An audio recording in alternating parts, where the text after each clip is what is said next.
Des documents internes abandonnés à l'imprimante de l'hôtel. Un ensemble de 8 pages a été retrouvé dans une imprimante publique de l'hôtel Captain Cook à Anchorage. Ces documents, apparemment produits par le protocole de la Maison-Blanche, dévoilaient les horaires et lieux précis des réunions, les contacts téléphoniques de 13 responsables américains et russes, la prononciation phonétique du nom de Vladimir Poutine, un programme pour un déjeuner officiel, en l'honneur de son Excellence Vladimir Poutine, finalement annulé, le cadeau diplomatique prévu, une statue de bureau en forme de aigle à tête blanche, des plans de placement des participants au déjeuner, une conférence de presse programmée d'1 heure, qui n'a duré qu'environ 12 minutes dans les faits.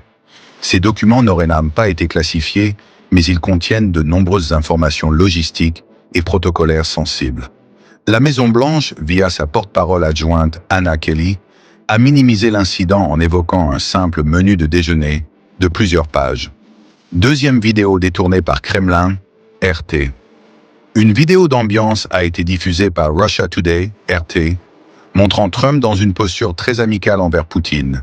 Poignée de main chaleureuse, plaisanterie, puis invitation inhabituelle de Poutine à monter dans la limousine présidentielle américaine. Ce genre de séquence a soulevé des critiques, certains observateurs dénonçant une attitude jugée trop complaisante envers le leader russe. Troisième, soutien à une proposition controversée de paix. Selon The Guardian, article du 17 août 2025, Trump aurait approuvé une proposition de paix portée par Poutine qui impliquerait que l'Ukraine cède le Donbass, région de Donetsk et Luhansk, en échange d'un cessez-le-feu et d'un gel du front. Cette position a provoqué une forte réaction, notamment de la part de Kiev. Quatrième lettre et gestuelle humanitaire. Un autre élément relayé dans la presse, via Economic Times, mentionne que Melania Trump a adressé une lettre émotionnelle à Poutine, remise de sa main, appelant à la protection des enfants ukrainiens enlevés. Cette démarche est un exemple de dimension humanitaire dans une rencontre très politique. Pourquoi ces fuites sont préoccupantes? Premier, sécurité diplomatique menacée. Même s'il ne s'agit pas de secret d'État, la divulgation d'informations logistiques, contacts, timing, protocole, peut compliquer les préparatifs de haut niveau et compromettre la sécurité des délégations.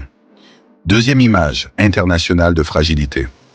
La gestion désinvolte des documents officiels alimente les critiques sur la fiabilité et la prudence de l'administration américaine dans les affaires diplomatiques. Troisième tonalité controversée de la rencontre. La vidéo RT et l'approbation implicite d'un plan jugé défavorable à l'Ukraine accentuent la controverse, en particulier des alliés occidentaux qui craignent une faiblesse diplomatique des États-Unis face à la Russie.